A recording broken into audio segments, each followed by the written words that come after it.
Desde las tradiciones ancestrales hasta las tendencias modernas, cada sociedad y grupo humano ha contribuido a la riqueza cultural global.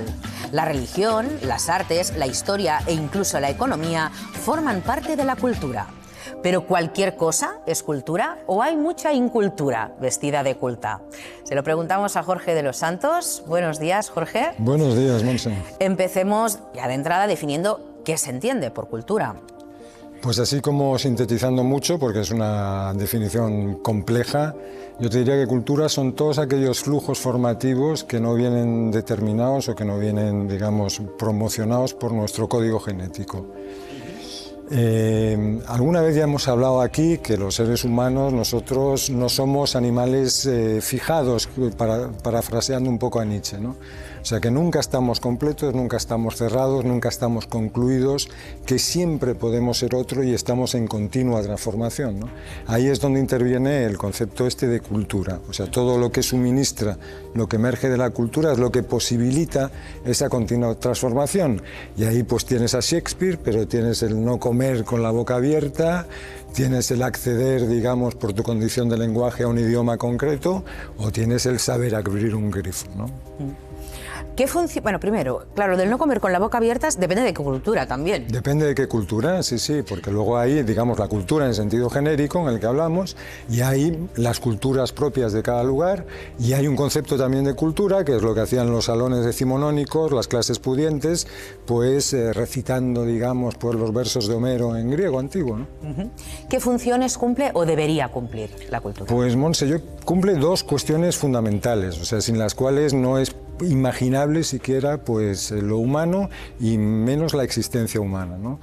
O sea, lo primero es que te posibilita la capacidad de interpretación, de desvelar, de desentramar lo que es el mundo, es decir, las relaciones significantes que nos rodean, lo que es lo propio de lo humano y la relación que uno mantiene con estas cuestiones. Esto yo te diría que es la primera función capital. Pero la segunda es que otorga la propiedad de uno mismo. Otorga, utilizando un término no muy correcto, identidad, ¿no? Identidad siempre remite a que alguien es igual a sí mismo, pero tú nunca vas a ser igual a ti misma, por eso justo que decíamos, porque siempre estás en perpetua transformación, ¿no?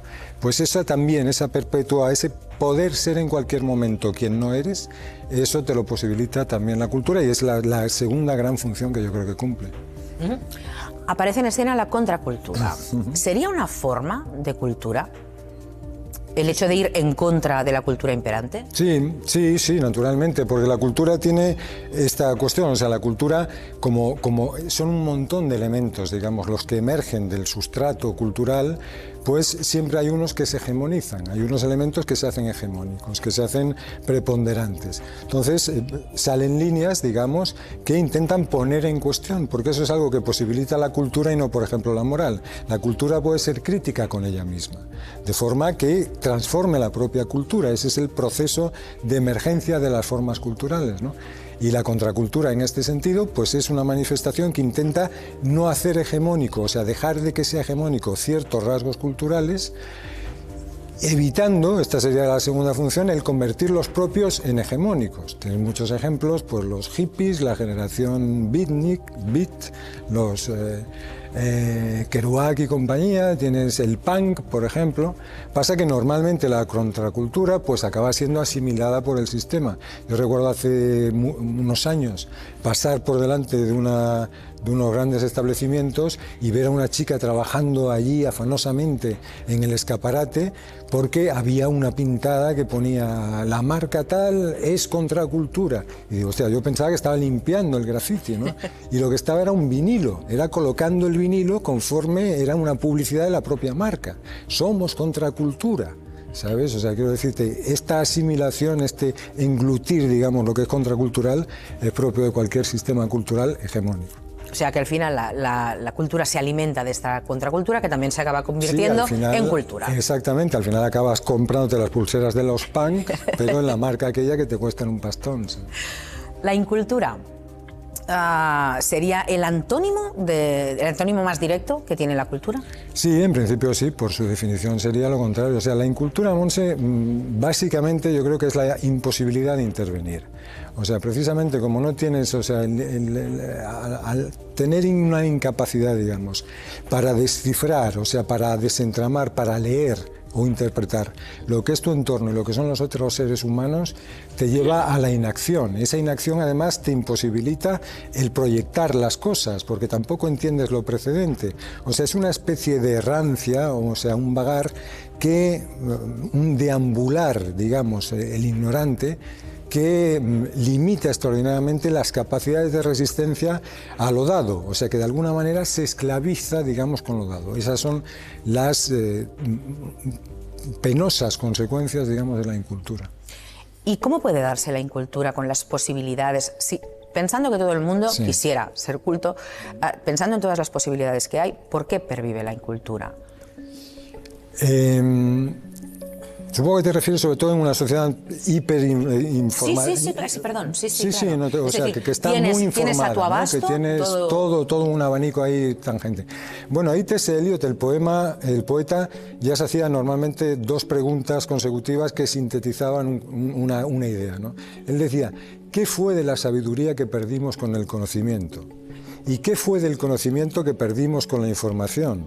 O sea, la información, es decir, los datos, lo métrico, si no lo enmarcas en un entorno de sentido, no te sirve absolutamente para nada. O sea, no solo es que no te sirva, sino que además te aturde. Es algo que te...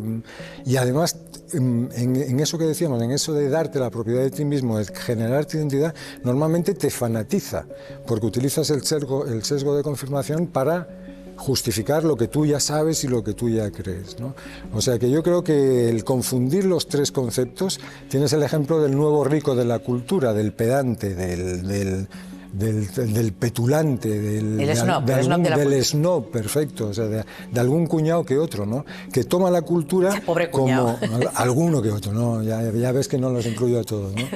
O sea, que toma la cultura como un fin en sí mismo, o sea, como una avaricia por la cultura, pero no como un medio. O sea, un tío que le explicas una desgracia que tienes y te recita la Divina Comedia en toscano antiguo, pero es incapaz de darte un pésame con sentido.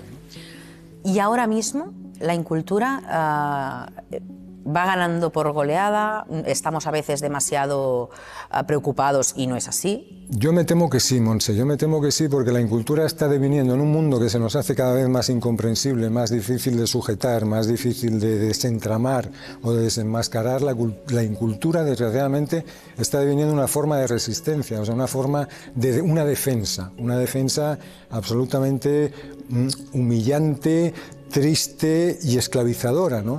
Pero es una especie de estado de supervivencia. O sea, hoy notas gente culta, verdaderamente culta, que se muestra ignorante ante pues, todo lo que sucede y cómo se presenta el mundo actual, ¿no?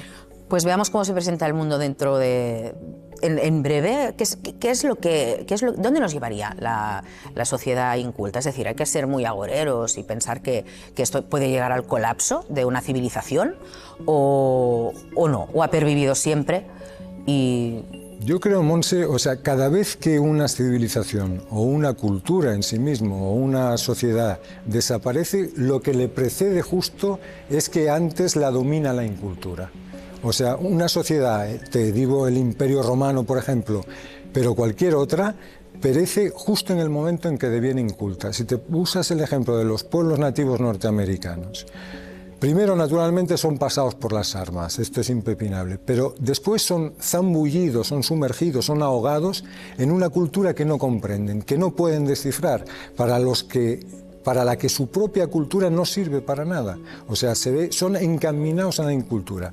No entienden esos dioses que le traen los puritanos, no entienden cómo la tierra, el humus, o sea, donde procede lo humano, pasa a ser una propiedad que se manifiesta en la valla, en la alambrada, en el muro.